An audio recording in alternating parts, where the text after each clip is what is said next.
we're going to move through this deck really fast because I planned for a 45-minute talk slot, and we do not have 45 minutes. So we're going to get right into it. So first off, just very, very briefly, I'm not going to spend a lot of time on this. As Matt already mentioned, I'm the course author for Sec 547, which is Defending Product Supply Chains. The interesting thing is, even though I'm not an OSINT expert, I use OSINT every day, right? At least I don't think about myself that way. But like almost all the work that we do, especially even in the supply chain space, a lot of what we're doing from the standpoint of understanding vendor posture and M&A and breach activity and all this data, like it's either OSINT or it's paid commercial threat intelligence we're pulling into our process. But a lot of what we're doing is OSINT based work. But one of the things that I've been tracking over the last few years, I've done a lot of work around software bill of materials. I wrote a book called Software Transparency. And I'm sure you probably heard about this concept where we want to get transparency in our software. And one of the key concepts is provenance. Where does our software come from, right? Where does our software come from? And that is a big part of what we're going to talk about in this presentation, right? So internet's a scary place. We all know this. Lots of bad things happen there. Bad guys want to insert malicious code in our software projects. We see all kinds of instances where we have vulnerabilities. The thing I think is really interesting about supply chain that makes it so much different than anything else is we compromise ourselves, right? Bad guys are not having to break down the front door. They're hitting something that is trusted, that we already trust. We have an inherent unverified trust relationship with. Maybe it's GitHub, maybe it's a vendor, maybe it's something else. And we essentially wind up compromising ourselves. So how do we gain trust in software? We do assessments, right? We assess the vendor. We do product security, product certification kinds of assessments and attestations and these kinds of things. We all know that the world of software is very dynamic. Software comes from all over the place, right? How do we maintain understanding of what we should trust and what we should not? I think there's a general consensus in our industry that there are certain countries of origin that are maybe not necessarily a risk in and of themselves, but are an indicator of risk that we should be paying attention to. And that's what we're trying to get at here. Understanding country of origin for the software that we consume. Okay? But how do we do that, right? How do we do this? The Commerce Department last year, when Biden was still in office, put out a notice of proposed rulemaking that said, within 2 years, we're going to ban Russia and China components in connected automobiles. How do you do that? How do you even know where this stuff comes from? We generally like to use some sort of self-attestation process and ask the vendor, hey, are you doing the thing? Yes or no? And we just say, okay, I believe you. I trust it. I'm not a big fan of self-attestations myself. I don't think they're very high confidence. It's better than nothing. But I want to do some independent research. And I felt that when trying to tackle this problem, I felt that there was sufficient data out there that it might be viable to try to use OSINT to dig into this a little bit more. Now, it's still not an easy problem to solve, right? The sheer volume of data that we have to deal with when we look at sources like GitHub or even projects shared out on GitLab and Bitbucket and some of these other places out there, when we do have access to source code, it's hard enough. It's even harder when we just have a software package that's loaded up on a vendor's website. We don't really know. Or if it's part of some sort of package management or maybe an app store that maybe we don't have visibility into, Microsoft App Store. Who knows where that software came from? But I felt it was a little bit more of a tractable problem to look at things where we at least had visibility into what was actually happening, right? The code that was actually being submitted, where we had visibility into contributors, right? Now, it's still not the easiest thing to do, because think about the characteristics that we have in a code commit, right? I have a GitHub user. I have whatever they put in their profile. Now, there's a location section in your GitHub profile. You can say you live in New York City, or you can say you live in Shanghai, or you can say you live in Melbourne, Florida, where I live. It really doesn't matter. You can put whatever you want in there. That's not a very reliable characteristic, but it is one of the mechanisms. We've seen tools out there like Gitgeo and others that are using these kinds of techniques and saying, hey, I'm just going to take what you told me, right, and trust that that's true. Again, that is essentially a self-attestation. It's a developer level self-attestation, but it's still a self-attestation, right? So maybe we can use language characteristics, right? Can we use language characteristics to understand those intrinsic things, those intrinsic capabilities, those intrinsic behaviors of a developer when they do things, how they write code, how they commit code, the kinds of information they put in their code? Are there some takeaways that we can learn from that to learn more about who they are? And the point I want to make here is when you're doing this kind of work, it almost becomes more about the person behind the keyboard than it is about the project itself or the company that's associated with the project. Later in the presentation, we're going to kind of take you a little bit further down that path. I'm going to give you a sneak peek of that now.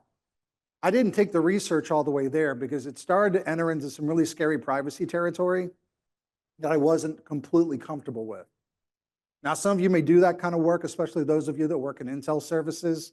That's like part of your day job. It's what you do. That's fine, right? But for a lot of folks that I work with and some of the work that I've done with the USG in the past, it starts to hit this kind of nebulous territory of what's okay and what's not okay.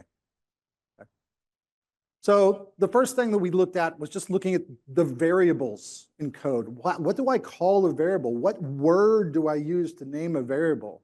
Now, the very obvious things are things like if I'm a Chinese developer and I'm using pinyin, which is essentially the romanization of Chinese characters, using Latin characters, right, to transliterate Chinese language into like what we would be able to see and read. Those are relatively easy to read. We can see that those look like Chinese words. There's probably a Chinese developer on the other side of this, right? We also have other kinds of like regional specific abbreviation patterns that we can look at. You may see like some mixed language, right? I need to write things for English consumption, but I still include some of my own language characteristics in the variables that I'm creating. I can look at comments, right? I can look at maybe there's multiple languages in the comments. Maybe I'm using certain character sets. Maybe I'm using certain kinds of documentation styles, right? We can see certain aspects in our comments that we're looking at here. Now, one of the things that's really challenging, and we'll touch on this a little bit more later, you would think that comments in code are one of your best opportunities to start to do some linguistics analysis because it's not just like a word or a string, right? We have multiple words, multiple strings that are put together to try to understand things. But it's still relatively short. The data set that we have here is very, very small. And the way we write language, normal language, is not the same as we normally write comments. So we do have some opportunities to do some things here, but it's not quite as simple as like analyzing a block of prose. We can look at string literals, right? We can look at regional formatting. We can look at like date time formatting preferences. We can look at error messages. A lot of the other things that, again, we're looking at the code and we're looking for indications of regionalization or localization or language-based characteristics. One thing when I was doing this research that I discovered that I thought was really interesting, even aside from the code itself, you can look at the structure of a code project and learn some things about the way the mind of that developer. Now, this is less about a contributor. This is more about the project team, to be fair. Let's be clear here. Most of what we're talking about is at the contributor level. This is more at the project level. But I can look at certain aspects of a code project, and granted, it may not be enough in and of itself to say, yep, that was a German developer. But there's some interesting things that we kind of discovered when we were going through and looking at this. Like, for instance, I found that German developers were much more likely to have a heavy focus on documentation, lots of documentation and lots of testing. And for those of you that have been around and work with Germans or are German, that should not come as a surprise to you in understanding their engineering mindset, right? Sometimes we see some of these indications. Now, most of these indications, you're not going to be able to take on just like one characteristic and say, yep, that's from China. Yep, that's from Germany. We're really correlating and combining a lot of these characteristics together to kind of understand these things. We can look at other development environment artifacts. Here on the screen, we have a Docker file that has some Korean-based characteristics, things like time zones, right? You may have other development environment characteristics and artifacts that we can look at. Everything from character encoding and time zone information to other language settings. Okay. Now, we talked a little bit about some of the things that we can look for. How do we actually do this? So when I was tackling this project, the sheer scale of the problem was too large for me to sit there and sift through GitHub manually. So I worked on a tool, and I'll share a little bit about that tool here a little bit later in the deck, a tool called Origin, that uses NLP, natural language processing, to try to understand some of this. So this was kind of our general approach, right? Where we're extracting what's called n-grams, right? Essentially sequences of characters or sequences of words that we tokenize and then break out to do analysis, NLP analysis of those things, right? We're looking at things like syntax tree analysis, looking at the sequence of words, like the order of like subject, verb, adverb, adjective, and how they kind of string together. We find that certain nationalities tend to omit words like a and the in their language, right? And when they write things, these are the kind of patterns that we're looking for. We're looking for like other named entities, other cultural references, right? Honorifics, place names, other things that are just commonly come in that may be more culturally oriented, may not necessarily be like a language pattern, but there may be cultural references that are meaningful. Okay. But again, as I already mentioned, this is a little challenging because we do have limited data. We only have a small amount of data to look at, right? We don't have full sentences to look at. And a lot of times, our developers are adhering to the style guides of the environments that they're in.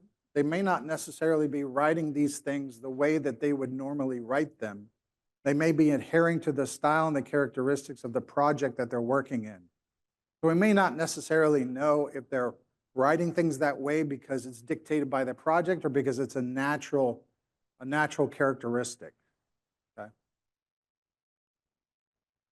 Sometimes they may intentionally, right? If they're paying attention, they may intentionally obscure some of this. Now, I haven't seen any indications that this actually occurs. Let's be clear.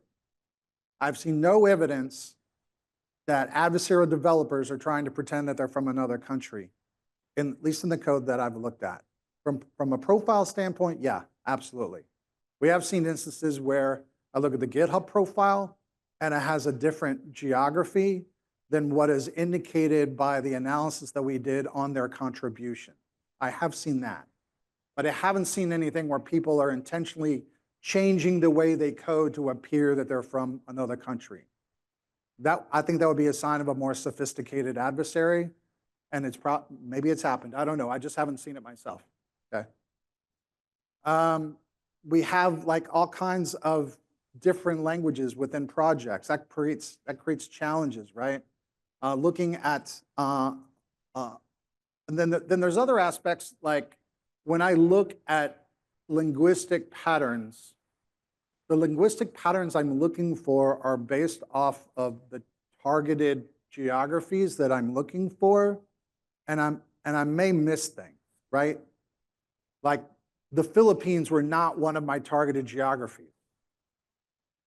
So maybe there's characteristics that overlap that may get misattributed to one, because I mean, there's a lot of languages and a lot of cultures out there. Trying to understand all of them at once in your work is going to be a very large scale problem.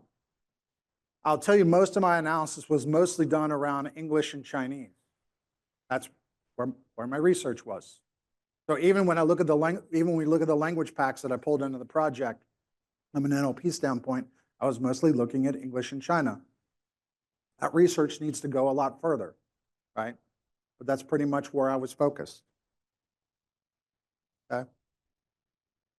We can use, and again, we already kind of talked a little bit at NLP, and I'm going to invoke the scary AI word, or the fun AI word, depending on how you look at it. The reality is most of these challenges, these are really NLP challenges, right? Understanding language, extracting language. Now, we use libraries like Spacey to do n-gram feature extraction, but we also use models like BERT to do deeper analysis, right? Deep learning analysis that goes much further than just what an n-gram will give you. N-grams look at sequences. They look at sequences of characters.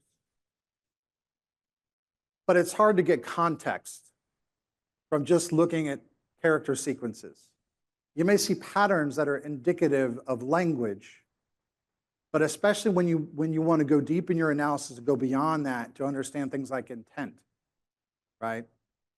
You won't get that with n-gram kind of analysis. We need to do other deeper kinds of analysis, and models like BERT kind of help us do that, right? So we were looking at the syntactic structures. We were looking at different features, other non-standard words that enter into the language, like slang words, right? And we're predominantly using pre-trained models to do this. The three primary models we're using in the project are NLTK, Spacey, and BERT. Spacey more on the language side, NLTK because it's a dependency of another library called Geography that we used inside the project, because it's not just the language characteristics that we need to understand here. When we look at other indicators of geography within the code, even to the standpoint of normalizing GitHub profiles, just normalizing all that geographic data was a really big problem that we had to solve for as well. So we pulled in some of those characteristics as well. Okay. So as we went through, we need to look at, as I mentioned, the geographic attribution, right? We need to work with models that helped us understand geographies. Give me an example. Is it NYC? Is it NY? Is it New York? Is it New York City? Right? All are perfectly valid, right? I need to understand when I'm looking at geographies that I need to understand that all those are the same thing. Or when I look at things like Tbilisi, Georgia, is that the country of Georgia, or is that a township in the state of Georgia, right? And so we built in a lot of other kind of helper capabilities from a geographic location standpoint to kind of help us with a lot of this as well. Okay. All right, so where do we get this data from? It's mostly from ideally from public sources like GitHub and whatnot. Some of the other analysis that we did, though, was not only just looking at commits and not only looking at GitHub profiles, we also looked at things like organizations that were associated to a project and did like some geo lookups on organization information and email addresses. Sometimes you get email addresses. Now, it's a Gmail, it's a little bit harder to do, but if we have other domains that we can look at, we can use typical OSINT domain lookup and geo lookup kinds of capabilities to do some of that analysis as well. So we were using a lot of those other sources to pull in metadata to then correlate against all the linguistic information that we did, okay? One of the biggest challenges that we had, though, is just a lack of well-labeled data to use in our analysis. It doesn't exist. I'm not aware of any data sets out there that have already come pre-labeled that I can just ingest into my project. So I had to kind of painfully and manually go through and try to curate some of these data sets myself, which unfortunately means that some of my data sets were small, right? Because I'm doing it manually, right? There's not a good source of data out there to do this kind of analysis. So fully acknowledge the implicit bias in the results based off of the data that I'm training with, okay? And then all the cleaning and pre-processing of the data. There's a bunch of boilerplate text that comes in, whether you're using some sort of GitHub template or something else that's just meaningless, right? It's just, if you use one of these templates, it's going to be the same on every project. It doesn't help me. So there was a lot of data preparation that needed to be done to perform this analysis as well. Okay. So again, looking at the metadata itself was very useful. Looking at time zones, the extraction of linguistics characteristics, looking at profile data, all of these things were very, very useful to bring together. But what winds up being even more useful is when I can take a multimodal approach to doing this work, right? And some of our more successful analysis of doing this data was not only just looking at this project, this contributor, he's from China, whatever, right? When I started to look at the characteristics of what other projects that individual had contributed to, or even coming in the other direction and saying, like, let's forget about trying to analyze the world. Let's start with what we know are malicious repositories. Who contributed to those malicious repositories? When did they become malicious? What commits happened before they became malicious? Who are the most likely individuals that introduced the malicious code into that project? Now let's kind of correlate that to other projects that they have contributed to. Because one of the things we were trying to do is not just identify origins of software, but create a tool set that supply chain threat analysts could use to investigate supply chain incidents, right? Understand where badness is occurring, look at patterns, look at anomalies in commit and pull request patterns. Sometimes you'll see a spike in commits right before a repo gets compromised. These kinds of patterns are useful to us. Okay. So we use a combination of approaches, right? We use supervised learning approaches, bringing in like labeled data, pre-labeled geographic data. Now, some of that data I was able to find from a geographic standpoint without context, right? But understanding what good commits look like is a harder problem, right? And so that's what we kind of had to do some of our research around. Doing more unsupervised learning to do some clustering of developer information based off of those linguistic characteristics. And then take the results of all this learning and utilize it in a way that we could actually explain the results that we were producing. If I can't explain what I'm doing, then we have some challenges there. Okay. Then we move into this whole series of problems. Again, we're doing this at an individual person level, right? We're looking at individual contributors. Do we have ethical considerations here? Now, from where I come from, from where I stand, the challenge, at least here in the United States, is around monitoring of US citizens, right? How do you know if you're monitoring a US citizen or not? It's a pseudonym. I don't know who that person is until I dox the guy or gal and figure out who they are. Because I have no idea who that person is.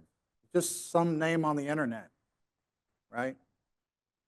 Now, I've talked to various people, and a bunch of y'all in this room, I'm sure, work much closer to this space than I do. But in prior roles, I've had this conversation with multiple members of USG, and I would get very conflicting results as far as what was allowed and what was not allowed. Public domain, not public domain. Is it, we know it's US citizen, we don't know it's a US citizen, right? Like what is acceptable? Even when I talk to legal, different answers from legal as far as what's allowed or not.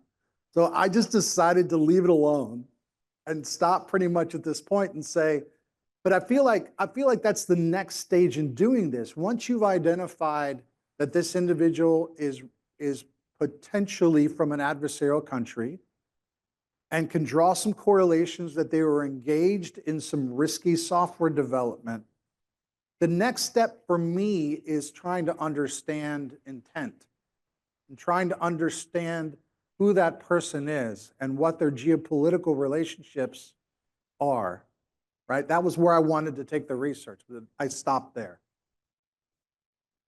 So I'll just leave it at that. The other challenge here I think we have here, and I think those of you that work in this space know that there's a certain confidence level with the data that we work with when we're dealing with OSINT, right? Where most of the time I'm trying to get to that Pareto principle, that 80-20 of I'm producing enough value, but I'm not crossing the line and making decisions on data of questionable confidence, right? And this is where I think we also need to kind of draw the line here as well, because I may falsely attribute something and then make a decision and then damage someone's reputation because of a poor choice that I made. In the supply chain world, this happens a lot. Like when we use OSINT to understand like a company's website security posture, and then we go light the vendor on fire and they're like, yeah, that hasn't been my IP address for like 3 months, dude. Like you got the wrong company, right? We don't want that kind of stuff to happen here, right? I want to make sure that we have a high degree of traceability and defensibility in everything that we're doing here. These are all kind of the things that were kind of foundational when I was doing this work. You may find that this is useful to you and you don't have these concerns, and that's okay. All right. So I created this project. I created this tool. It's up on GitHub. It's not a public repo right now. I'll turn it on tonight. I do have a couple of minor bugs I need to fix in there before I switch it over tonight. It's a Python project. It does automatically download the models that we use inside the project. So it will take a couple of gigabytes of storage space on wherever you install it, because it's going to download those model files, right? I'll just put that out there. But again, it's designed to understand, basically you target a repository and it will go through and will identify all the contributors to the repository and give you, with a certain confidence level, where those contributors are from, using the techniques that we've described here. So you can see this is what your feedback what the output looks like. It'll go through, it'll identify based off of a bunch of different aspects, looking at metadata, looking at things like the linguistics characteristics, looking at things like the GitHub profile itself, looking at things like the email address that they use, the organization that's associated with their profile, right? And then give you a confidence score about where that developer is from.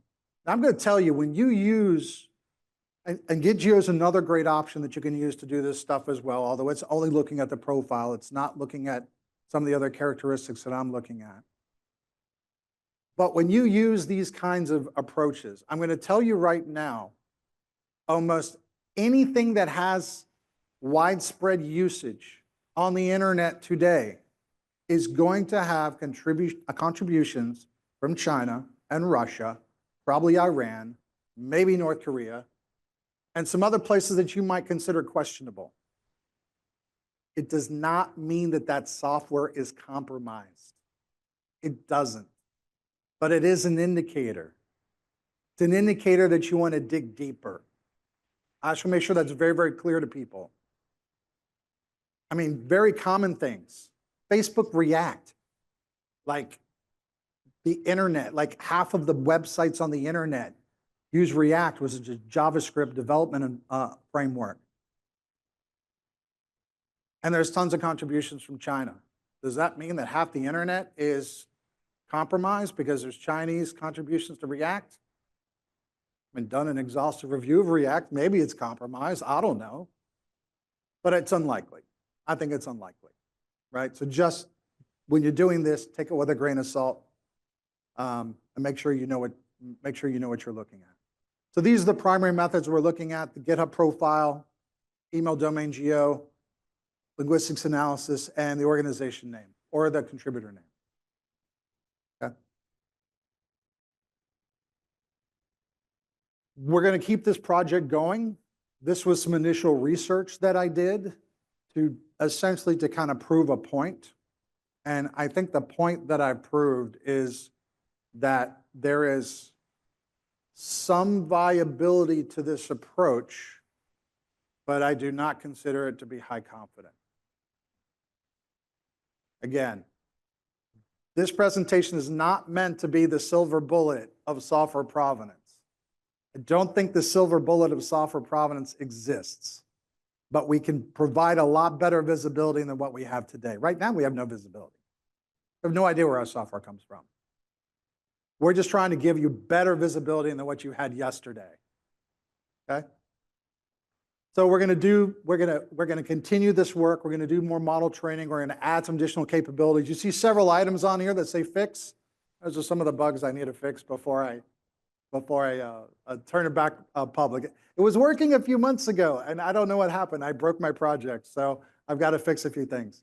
The geographical identification is functional today, but I felt that it was important that we also be able to help do some basic anomaly detection and some of those characteristics, commit characteristics, and even like pulling things like once I've identified a developer, a contributor in question, I want to see what the commit was. What code did they actually contribute to the project? So the tool will allow you to do that too. So once you've identified a contributor in question, then you can run a second query and say, okay, what did they do, right? Did they comment out a security feature? Did they add some additional functionality, right? What did they do? So all of that's going to be coming into this, as well as being able to do this work directly from a software bill of materials, right?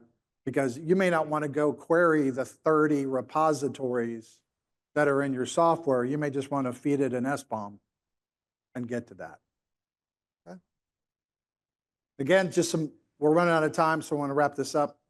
I did preliminary looking to see what kinds of opportunities we have to use social media to then iterate from like develop. Because what I'm trying to do is trying to figure out like how to, maybe some of y'all have ideas, and I would love to talk to folks after the presentation if you have some ideas here, but how do we go from like pseudonym and profile picture, because we really don't have a lot more to go on, maybe an email address that then turn into like, who is this person, right? And so I was trying to figure out like what kind of opportunities I have from a social media standpoint. And the really surprising thing to me is like the Chinese social media platforms are a lot harder to do this than the American social media platform. Go figure. Okay. And there we have it. We can use ML to do this, but we do need better data and better data tagging. We do need additional data sources and better models to do this stuff. It does show promise, but we do need to do a lot more work before this can be a reliable approach for us to say this software is from this geography. Any questions?